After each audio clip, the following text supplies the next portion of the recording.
Maintenant, on va s'intéresser à un morceau intéressant de la veille stratégique, c'est le traitement et l'analyse. Moi, ce qui m'intéresse ici, c'est de savoir là, est-ce que le titre en question est positif ou négatif. Nous, ici, on a pris un truc assez simple, on a juste pris le titre.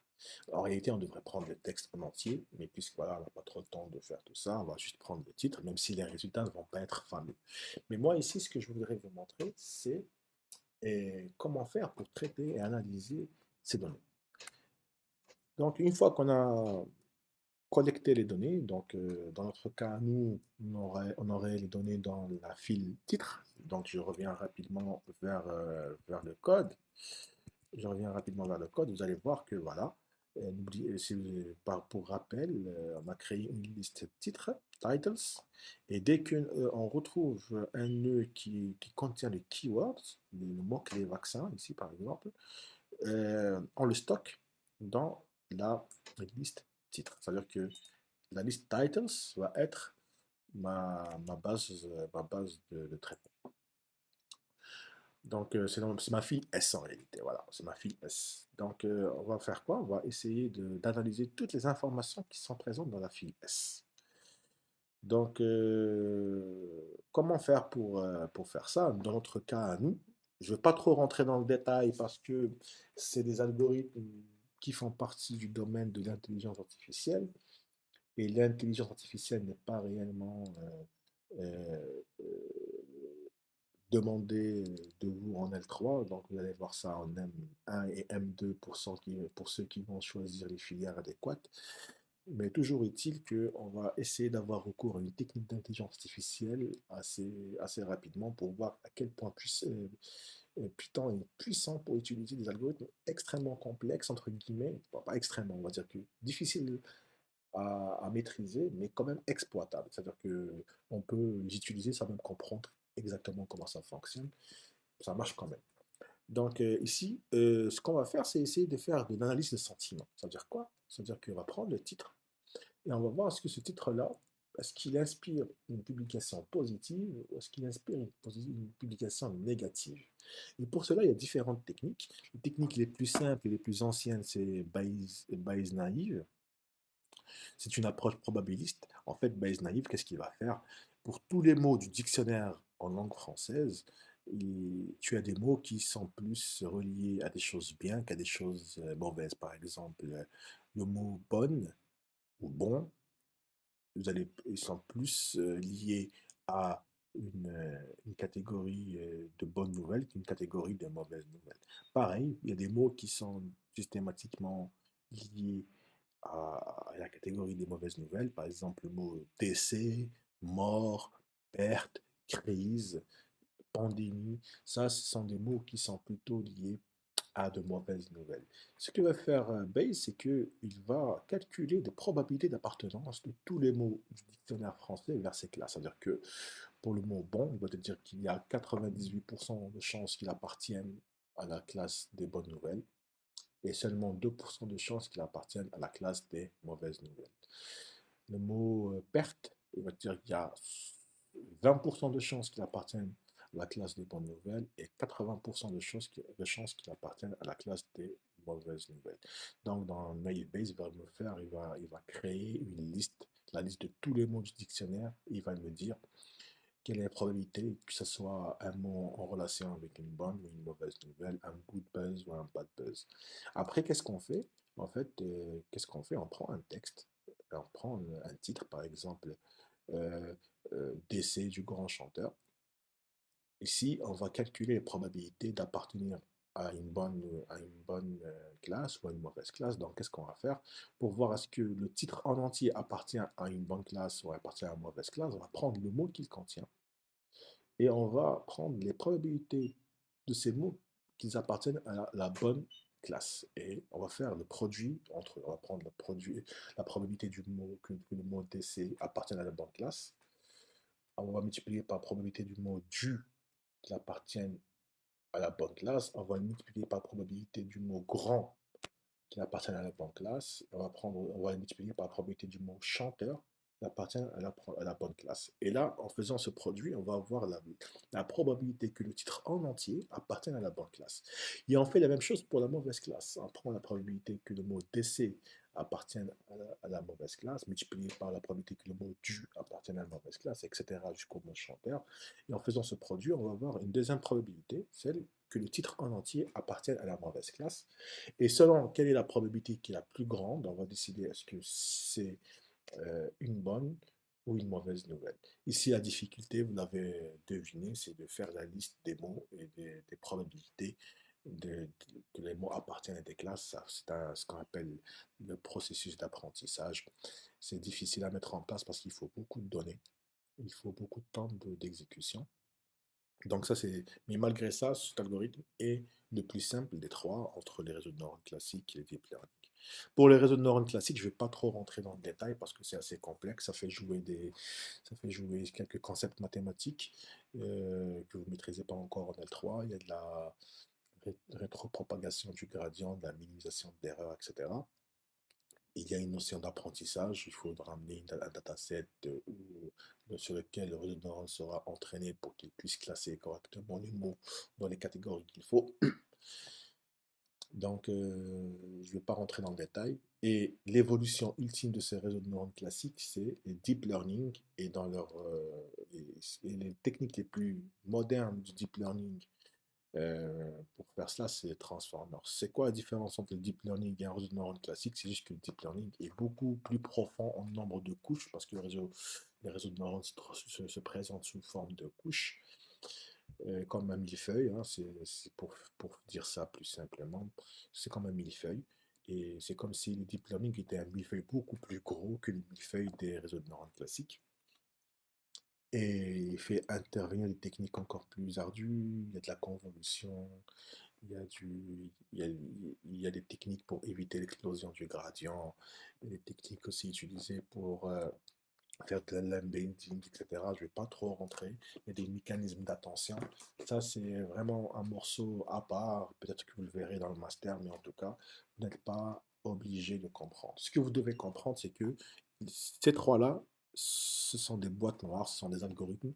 On lui donne, on lui donne un texte et lui, il va nous dire est-ce que c'est un bon ou un mauvais texte. C'est tout. Maintenant, comment ça se passe à l'intérieur, vous verrez ça plus tard. Moi, ce que je vais faire avec vous aujourd'hui, c'est c'est utiliser le deep learning avec les transformers. Et pour ça, on va utiliser un réseau déjà prêt. On ne va pas l'entraîner, on ne va rien faire. Il est déjà prêt, le réseau. Et ce réseau-là euh, s'appelle Camembert. Il s'appelle Camembert. Avant de le faire, je vais déjà commencer par l'installer. D'accord? Ce que je vais faire, je vais installer ce Camembert parce que ça prend quand même un petit peu de temps. Euh, Et ça va me prendre beaucoup de temps. Il y a plus de 500 mégas à télécharger. C'est pour cela que je vais carrément, après, euh, vous montrer un autre type de réseau que j'ai déjà préparé à l'avance. Mais voilà, je vais vous montrer comment on installe ça. On revient vers le terminal. On va installer TensorFlow. C'est la librairie qui nous permet de faire du deep learning avec Python. Et TensorFlow, ce que vous devez savoir, c'est que c'est c'est une librairie extrêmement importante créée par Google et qui est en concurrence avec PyTorch qui est maintenu par Facebook. Et il y a une petite guerre entre Google et Facebook pour essayer d'attirer le plus de gens, plus de chercheurs vers leurs outils. En ce moment, c'est bien Google qui est en train de gagner parce que le TensorFlow de Google est le plus utilisé pour l'instant. D'accord? C'est le plus utilisé pour l'instant. Donc c'est bon, on a installé TensorFlow. TensorFlow nous permet justement de faire du deep learning, de créer des réseaux de neurones avec des couches très profondes, le fameux millefeuille qui est vraiment très très gros dont je vous ai parlé tout à l'heure. Aussi, nous allons installer une deuxième librairie, et cette librairie-là, c'est de la haute technologie, hein, c'est pour vous dire la vérité, c'est les Transformers. Ils ne sont utilisés que depuis 2 3 ans, et c'est ce qui se fait de mieux en termes de traitement du langage. de la traduction, etc. C'est quelque chose de très, très, très puissant. Le transformer, c'est quelque chose de vraiment très, très, très puissant. Donc, il est en train d'installer, de télécharger. Je sais qu'il y a à peu près 400 mégas à télécharger. Donc, ça va prendre quelques minutes et je vais vous parler un petit peu de ce Transformers. Ah non, c'est bon. Apparemment parce que j'ai déjà installé avant. C'est pour ça que ça a pris moins de temps. Très bien, autant pour moi. Et ces Transformers-là, en fait, ils vont utiliser une certaine notion d'attention dans l'apprentissage qui a fait que les résultats depuis 2 ans dans le type de classification et de prédiction ont explosé en termes de qualité. C'est vraiment le top du top de ce qui se fait en ce moment dans le deep learning. Je ne vais pas rentrer plus dans le détail parce que c'est un domaine à part entière. Ce qu'on va faire, c'est on va prendre l'algorithme de, de Hugging Face, qui est celui-ci. Je vais le prendre et je vais le copier, et je vais le copier chez moi. Voilà, je vais faire ça. Je vais faire ça, je vais voir ce qui peut fonctionner directement. D'accord, donc je vais le mettre ici. Voilà, voilà, je vais le mettre juste avant qu'on commence notre, que commence notre algorithme pour voir est-ce qu'il arrive réellement à classer correctement ces 4 commentaires. Ici, qu'est-ce qui se passe? Je vais juste vous expliquer ce qui se passe. Déjà, il y a, depuis la librairie Transformers, il va prendre certaines librairies importantes pour la classification. Donc, qu'est-ce qui va se passer? Le, L'algorithme va ramener un réseau de neurones déjà entraîné. C'est-à-dire qu'il y a des gens, il y a des Français qui ont pris des milliers de commentaires depuis un site qui s'appelle Allociné. C'est quoi le site Allociné? C'est un site qui permet aux gens de commenter et de noter les films. C'est-à-dire que toi, tu as vu un film, tu vas dans le site de Allociné et tu peux écrire un commentaire en donnant une note. Tu dis, bon, moi ce film, je lui donne 1/5, je n'ai pas aimé, et tu écris un commentaire. Je n'ai pas aimé, il est nul, je me suis endormi, l'action est faible, les dialogues sont nuls, etc., etc. Et il y a des milliers de personnes qui font la même chose que vous et qui donnent des notes au film. Il y en a qui donnent 1, il y en a qui donnent 5. Pour les très bons films, il y a beaucoup de gens qui donnent 5 en disant waouh, c'est incroyable, ce film est magnifique, j'ai beaucoup aimé, je ne me suis pas ennuyé, c'était vraiment top, etc., etc. Donc, il y a des scientifiques français, il y a des informaticiens français, qu'est-ce qu'ils ont fait? Ils ont pris toute cette base de données de commentaires. Et ce qui est bien, c'est que pour chaque commentaire, ils savent très très bien est-ce qu'il est positif ou négatif. Comment? Grâce à la note qu'ils donnent au film. Lorsqu'ils prennent par exemple un commentaire et que la note est 1, ils savent forcément que ce commentaire est négatif. C'est-à-dire que qu'est-ce qu'ils ont fait? Ils ont pris tous ces commentaires, dont ils connaissent d'abord les sentiments grâce à la note qu'ils ont donnée, que les utilisateurs ont donné au film. Qu'est-ce qu'ils ont fait avec? Ils ont entraîné un algorithme issu de Google qui s'appelle Albert, et pour lui donner une connotation française, ils ont gardé le Bert de Albert, parce que bon, pour être plus franc, le premier algorithme s'appelait Berthe. Qu'est-ce qu'ils ont fait, les Français? Ils ont pris cet algorithme. L'algorithme Berthe initial était entraîné sur l'anglais.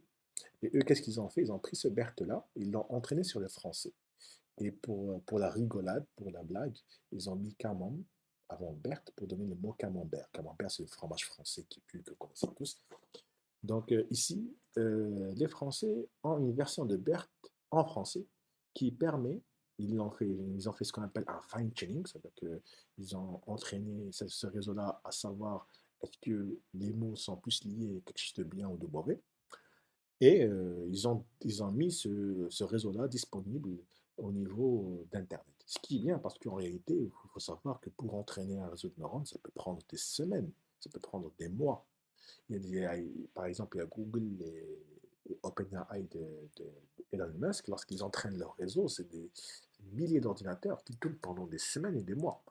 Donc le fait d'avoir le résultat de semaines et de mois d'entraînement déjà prêt, tu le télécharges pour l'utiliser, c'est magnifique. C'est vraiment une révolution du deep learning, de l'intelligence artificielle en général dans le monde. Donc nous, qu'est-ce qu'on fait? On va tout simplement, avec ces deux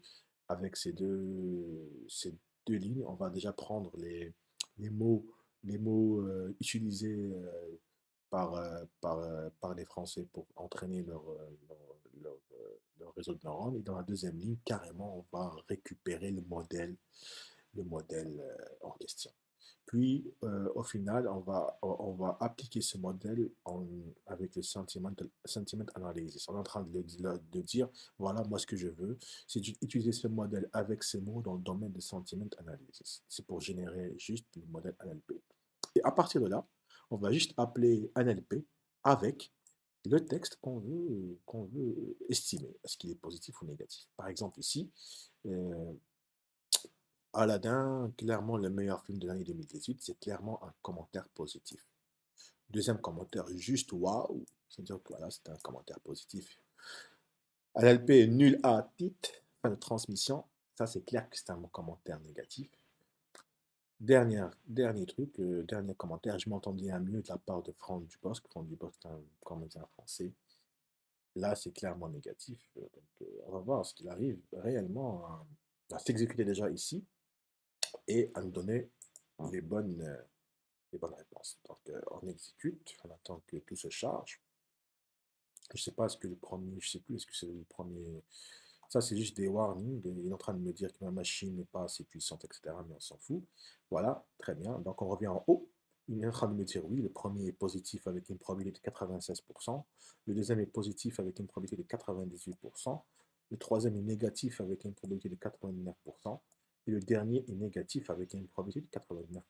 Très, très bien. Moi, bon, vous pouvez remarquer, pour avoir ces résultats, ce qui est positif ou négatif avec les pourcentages, il faut juste appeler NLP avec, avec le texte. C'est tout.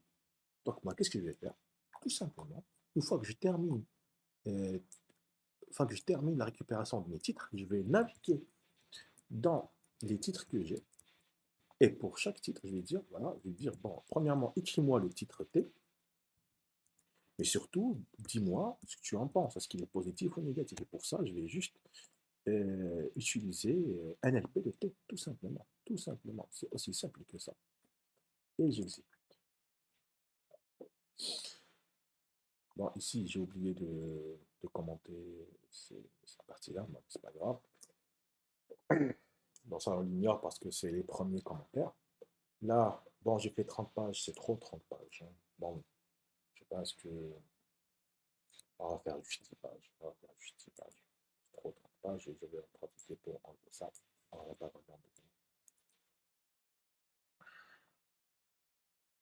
Et on refait l'exécution.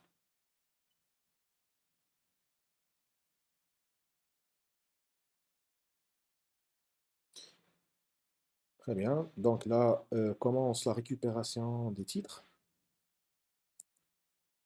Voilà, donc à un certain moment, on va terminer avec la récupération des titres. On aurait pu faire un print i ici pour voir un print i ici pour voir à quelle page on en est. Mais voilà, très bien, c'est bon, c'est terminé. Regardez bien ici. C'est à partir de là que commencent les, les résultats. Comme vous pouvez le voir, ils considèrent que les résultats sont négatifs avec des probabilités assez faibles, hein, 53, 60%, 61, 61.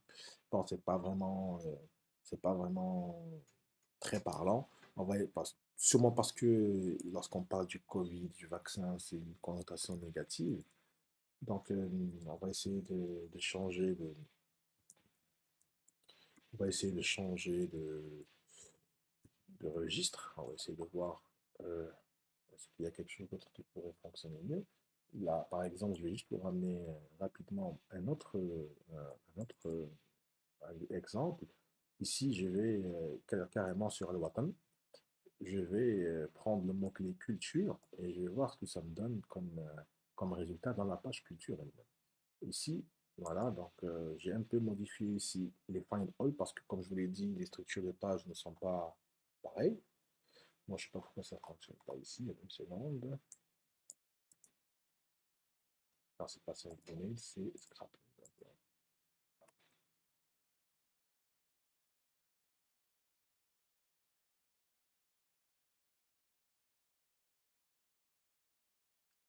Voilà, ici, regardez.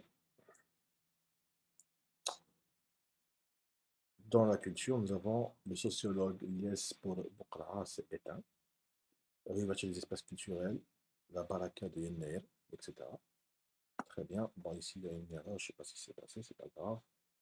Euh, Ici, par exemple, culture, le sociologue Ilyes Boukhara s'est éteint, négatif avec un score de 92%. Il est en train de dire que c'est une très mauvaise nouvelle et quelqu'un qui est mort, c'est un peu logique.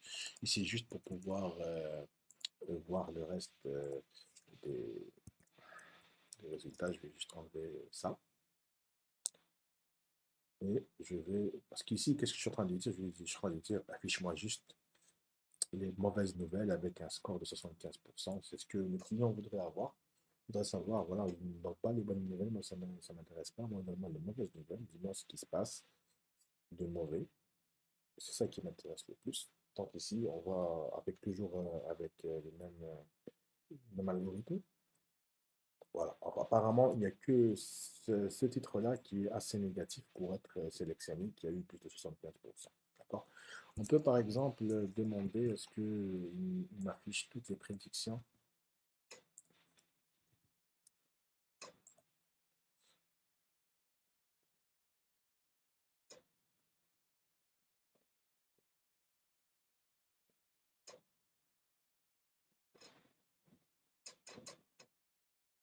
Très bien, voyons ce qu'il va nous donner comme résultat. Très bien. Par exemple, il y a du positif et du négatif. Ici, bon, c'est du négatif, hein, 92%. Là, par exemple, c'est du positif. Un ineffable agriculture, on m'a dit un magazine culturel digital 100% algérien, figure un concept de recette de portrait. Là, il est en train de dire que les journées à Mazir dans un décor fastueux, c'est du positif. Là, par exemple, il y a du négatif, mais c'est pas vraiment très très parlant, 52%. Ici, c'est intéressant, à 72% c'est négatif. Qu'est-ce que ça dit? En organisant la troisième édition de son concours, Constantine VIII résiste au marasme culturel. En réalité, c'est le mot marasme qui a fait que ce soit négatif, parce que le marasme a vraiment une connotation négative. Il a détecté comme étant négatif. Il y a que, voilà, ça veut dire que vraiment, l'aspect culturel de Constantine est dans l'état de marasme et l'élite essaie de résister. Donc ici, le mot résiste aussi à une connotation négative. C'est pour ça que ça a été classé comme étant négatif. Voilà. Donc, je voulais juste vous montrer euh, pour Al-Watan comment cela se fait. Ici, bon, c'est pas grave, on va rester dans le négatif, c'est pas grave. On peut prendre autre chose, hein, on peut prendre quelque chose de plus réjouissant, on va dire culture, mais je suis certain que euh, je sais pas ce qu'il y a une page culture, on va voir, la une contribution, reportage, enquête, magazine, histoire, civilisation, spiritualité, science, communiqué, presse, radar, culture, si, il y a la culture. Voyons voir comment c'est présenté. Apparemment, c'est la même chose. C'est la même chose. Donc ici, on va juste faire culture. Qu'est-ce qu'il y a comme page? Voilà, page 2. Ok, très bien. Je vais juste. Ce qui va se passer, c'est que je vais juste changer actualité pour culture. Voilà. Je vais voir ce que ça va me donner comme résultat. Actualité, première page de la catégorie culture. Apparemment, il n'y a pas grand-chose. On va voir ici ce qu'il y a. Chanson Kabyle, Harikini, non, mémoire en ce moment.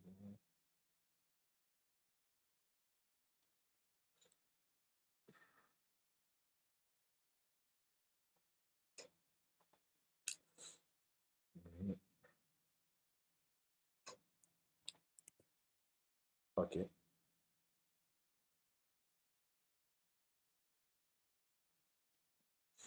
très bien, voyons voir ce qu'il y a ici. Je sais pas pourquoi il prend tout en négatif. Il prend tout en négatif. Là, c'est là, une mosaïque foisonnante d'histoire et de culture. Ici, il a considéré que c'était positif à 98. Un recueil de contes d'Ouergla enrichit la scène culturelle. Il a considéré que c'était positif à 77%. Voilà, ici, un mensonge culturel âgé de 16 ans, 17 ans bientôt. Mais c'est le mot mensonge qui fait que c'est négatif. Et le point d'exclamation aussi. Il dit que c'est négatif à 89% et je crois qu'il a raison. Bon, ici, ça ne dit rien de très intéressant. Ici, le ministre britannique de la Culture réagit. Le fait qu'il est en train de réagir, ça fait que c'est potentiellement négatif à 52%. Pointes, les ponts culturels entre l'Algérie et l'Espagne, considère que c'est positif à 65%. C'est assez intéressant, oui. Moi, je pense que il a eu correct, plus ou moins correct. Euh, Quelquefois, il n'arrive pas réellement à savoir est-ce que c'est vraiment positif ou négatif parce que les mots sont trop neutres, ou trop, parce qu'on prend que les titres, mais si on prenait l'article en entier, il est clair on va avoir un meilleur résultat parce qu'on aura plus de mots et on saura ce que c'est positif ou négatif. Mais vu qu'on n'a pas trop le temps d'appliquer les redondances en texte, je préférais le faire sur les titres. Voilà.